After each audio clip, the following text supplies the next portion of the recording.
Gracias. Cedemos el uso de la voz a la diputada Berenice Juárez Navarrete, del Partido Acción Nacional.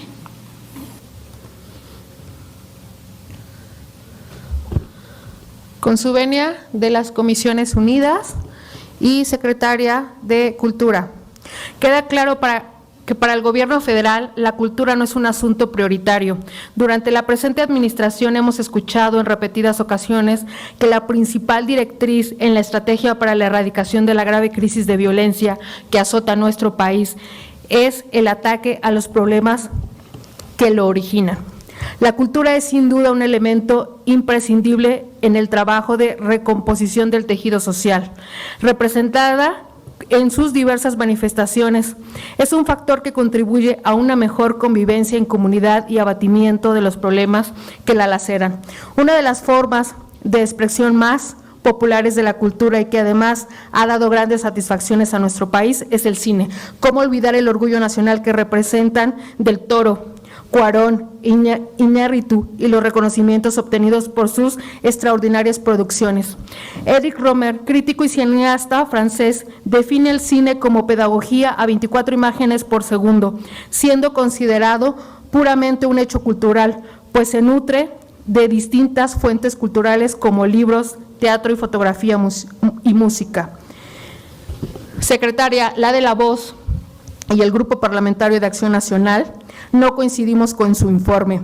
Hasta el año 2018, el PEF eran asignados recursos para la realización de diversos festivales de cine como el de Morelia, Guadalajara, Guanajuato, el itinerante ambulante o el Feratum, los cuales además promueven la cultura y fomentan el sector turístico. En octubre del 2020, en esta misma Cámara, fue aprobado la desaparición de más de 100 fideicomisos, entre ellos el Fideicomiso Fondo de Inversión y Estímulos al Cine, a lo que el presidente de la República se comprometió a presentar dentro de los 10 días siguientes las pruebas que acrediten la corrupción que impera en la operación de dichos fideicomisos. Ha pasado más de un año y no hay dictamen al respecto. El pasado fin de semana, aún y contra la adversidad derivadas del nulo destino de recursos públicos, el sector se llevó a cabo el 10º Festival Internacional de Cine Fantástico y de Terror, Ciencia y Ficción, Feratum, en Pátzcuaro, Michoacán, el cual se vio obligado a cambiar su sede original del municipio de Tlalpujahua, en el mismo estado, por el nulo apoyo otorgado. Este festival representa un factor de relevancia en la región, pues ofertaba una atractiva manifestación cultural a un sector poblacional que no cuenta de manera cotidiana con la posibilidad.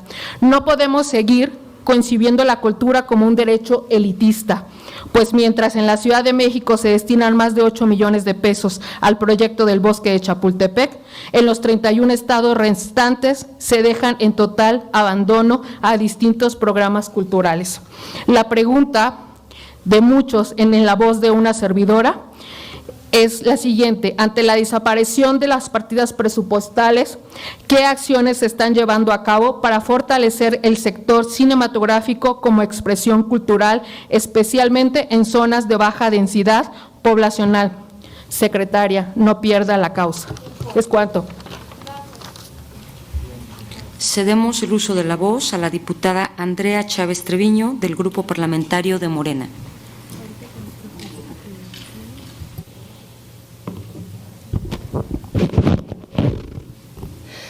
Buenas noches, tenga usted, secretaria Alejandra Frausto. Me siento muy representada por su gestión como secretaria de Cultura en el Gobierno federal. Agradézcale a nuestro presidente Andrés Manuel López Obrador de nuestra parte, de todo el grupo parlamentario de Morena, que ahora el Gobierno federal no nos orille a las niñas, a los niños, a los jóvenes a empuñar armas, sino todo lo contrario.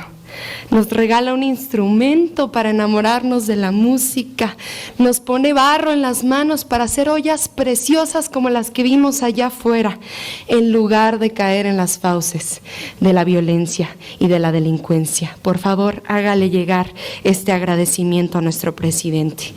Quiero decirle a quienes nos están viendo a través del canal del Congreso y de las redes sociales que no es, digamos, accidental que Acción Nacional hace un momento se haya retirado de este recinto de la Comisión de Cultura y de Radio y Televisión. ¿Por qué? Porque históricamente el PAN había buscado presidir esta comisión porque antes desde aquí se etiquetaban recursos con moches de por medio, sin proyectos y a sobreprecio para las asociaciones civiles que ellos mismos representaban. Yo pediría que les descontaran el día a las y los diputados federales de Acción Nacional que se han retirado solamente para hacerle una grosería a nuestra secretaria de Cultura. Afortunadamente, eso de los moches ya se acabó y les voy a decir por qué. Gracias a la voluntad del pueblo de México y a la confianza que nos ha dado el Movimiento Regeneración Nacional y al Movimiento de la Cuarta Transformación. Secretaria, como una convencida del poder de las redes sociales y de los medios de comunicación, quisiera pedirle que profundizara en los efectos que ha tenido, por supuesto, apostarle a utilizar los medios de comunicación públicos para llevar y acercar la cultura al pueblo de México en pleno proceso de pandemia que nos ha llevado a implementar medidas de distanciamiento social y de confinamiento. Esa sería mi pregunta, secretaria, y quiero decirle que me quedo con una frase: donde se desató la violencia, nos toca desatar la paz. Como juarense, como joven, se lo agradezco mucho.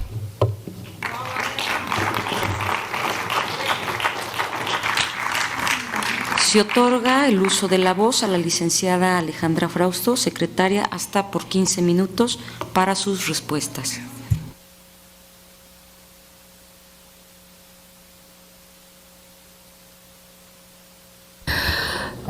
Muchas gracias a quienes hicieron sus preguntas. Efectivamente, los sismos del 17 causaron una catástrofe nunca antes vista, no solo en la sociedad, sino en el patrimonio edificado de nuestro país. Si el INAH, por ejemplo, atendía 2, 3 inmuebles para su restauración en el año, de un plumazo hubo más de 3,000 inmuebles que se tuvieron que atender, generar las capacidades en las propias comunidades y pues se consignó una cantidad gracias al seguro, a la póliza del seguro del INAH.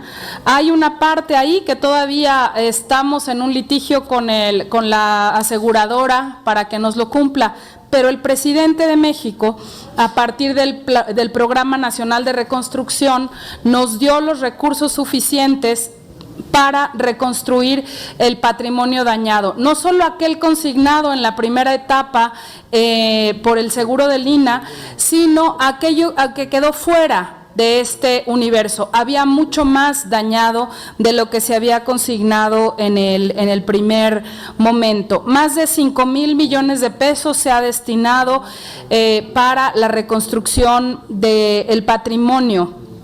Al momento, más de 2,000 monumentos de los 3,000 han sido ya entregados. Algunos que tienen mayor daño, que requieren mayor tiempo.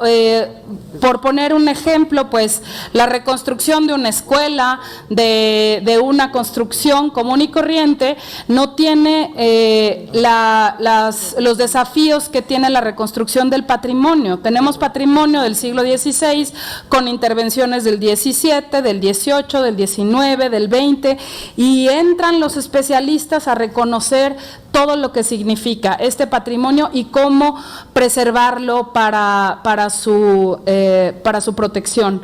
De haberse mantenido y pues destinado recurso tanto por las asociaciones religiosas como por la federación o por distintas organizaciones al mantenimiento preventivo de este patrimonio, no hubiéramos tenido la catástrofe que tenemos ahora, entonces que tuvimos con el sismo. Se ha avanzado sin pausa, como se los dije en mi intervención inicial, la emergencia no termina hasta que terminemos de entregar el último inmueble restaurado, porque son inmuebles inmuebles que representan mucho para las comunidades. Son los espacios de reunión, son los espacios que no solo es la actividad religiosa, es la actividad comunitaria la que sucede en estos espacios. Son 11 estados en los que se está trabajando en la reconstrucción. El estado de Oaxaca fue uno de los que más sufrió, el estado de Chiapas, Morelos, Puebla, Tlaxcala, Guerrero, y todos los hemos estado atendiendo. La Ciudad de México, por supuesto, estamos a unos días de haber visitado Nuestra Señora de Los Ángeles en la colonia Guerrero, que colapsó prácticamente la cúpula, pero se hizo un sistema único para sostener un andamio que es prácticamente una obra artística en sí misma para sostener esta cúpula, que no se viniera abajo. La imagen del siglo XVI de Nuestra Señora de Los Ángeles fue lo único que no se dañó en el sismo. Es muy simbólico y es muy poderoso. El trabajo del INAH, el trabajo de la Dirección de Sitios y Monumentos aquí nos acompaña tanto Diego Prieto como Arturo Balandrano, Lucina, todos los compañeros de la Secretaría de Cultura, obviamente la subsecretaria Mardone, todos que han estado aquí al pie del cañón, Heréndira. Y paso al tema, este informe de cuántos faltan por concluir está también registrado en el Plan Nacional de Reconstrucción. Los bienes muebles, en muchos casos las viviendas particulares, ponemos el caso quizá emblemático que me viene a la mente ahorita de la Casa de la Malinche, que era la casa de Rina Lazo, a quien perdimos el año pasado, este año. Esa casa no estaba contenida dentro de los seguros que representaba la inversión federal, y con el Plan Nacional de Reconstrucción se pudo invertir en este tipo de inmuebles también en propiedad privada, pero que tiene un carácter patrimonial. Hay una inversión sin precedente en este sentido. La diputada Berenice Juárez hablaba, no sé si está presente, pero acá está, no la encontraba.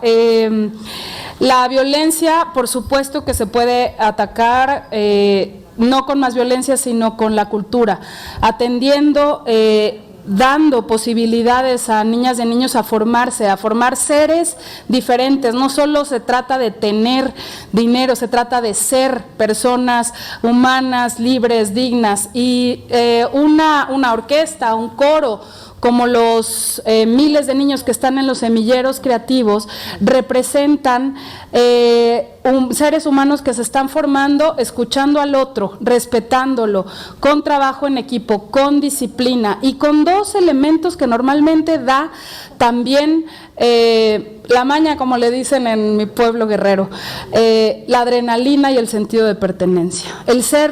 El pertenecer a un movimiento cultural, el pertenecer a un movimiento en donde vas a conocer a niñas y niños de Nayarit, de Yucatán, de Nuevo León, de Guerrero, de Michoacán, en el caso que mencionaba, tiene que ver con la posibilidad de generar alternativas y efectivamente de desatar la paz donde se desató la violencia. En el caso del cine y de los fideicomisos, lo reitero, el apoyo a las artes y el apoyo al cine no depende de un instrumento económico, no depende de un fideicomiso, sino del compromiso del Estado para dotar de recursos a los mecanismos para el apoyo al cine. El FOCINE es el instrumento que de manera muy rápida construyó IMCINE, la Secretaría de Cultura a través del IMCINE, para dar acceso a la producción cinematográfica, para que todos estos talentos que menciona y que todos admiramos, y estos embajadores extraordinarios que han tenido presencia y reconocimiento en los mejores festivales de cine del mundo, tengan posibilidad de seguir produciendo, pero también voces de mujeres, miradas diversas de zonas indígenas, de zonas afrodescendientes, que nunca habían tenido una herramienta para producir cine, una herramienta además que se fortalece con la posibilidad de distribuir y de exhibir. Ahora los espacios independientes que programan más de 40% de cine mexicano tienen posibilidades también de acceder a un estímulo del FOCINE para la distribución de cine mexicano, porque se producía mucho cine mexicano pero no se veía. Si hay cosas que mejorar, creo que es la difusión. de que los mecanismos para el cine están abiertos, están vigentes y se está produciendo cine. Como dije, prácticamente se triplicó la producción cinematográfica en el último año. Como el dinero se encontraba en un fideicomiso, ese dinero podía estar ocioso. No se le inyectaba recurso, sino hasta que se extinguía el recurso en ese fondo fideicomiso. Al entrar como un programa administrativo de la propia Secretaría a través del IMCINE, este recurso no puede ser menor al del año anterior y se reasigna cada año ese presupuesto. Estamos hablando que hay más producción cinematográfica gracias a ese mecanismo que se construyó muy rápido. Lo mismo el mecanismo que se construyó para el sistema de apoyo a la creación, a lo que era el FONCA, a las becas. Fue prácticamente un paso inadvertido.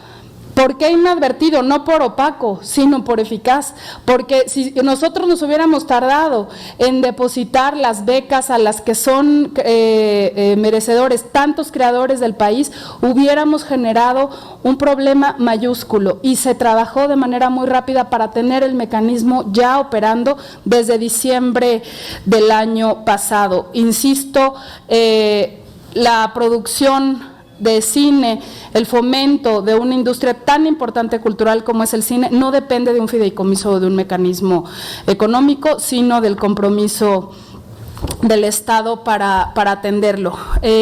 Andrea, querida, gracias. Gracias porque justamente Contigo en la Distancia tiene que diversificar sus canales de comunicación para que se fortalezca el acceso, así como se está fortaleciendo el Internet en todo el país. Como juarense, te digo, uno de los temas que trabajan los semilleros creativos en todo México, no solo es su disciplina artística, sino el repertorio que se escoge para hablar de derechos, para hablar de inclusión, para hablar de que no estamos dispuestos y dispuestas a seguir viviendo violencia, nunca más un país con violencia hacia las mujeres. Y ahí una de las canciones emblemáticas, y los invito a verlos justo en Contigo en la Distancia, es Flor de Río, es una canción de tu tierra que cantan las niñas y niños de los semilleros creativos de una manera inigualable. Gózala y esperemos desatar mucha paz y felicidad en aquellos lugares que tanto nos lastiman. Gracias.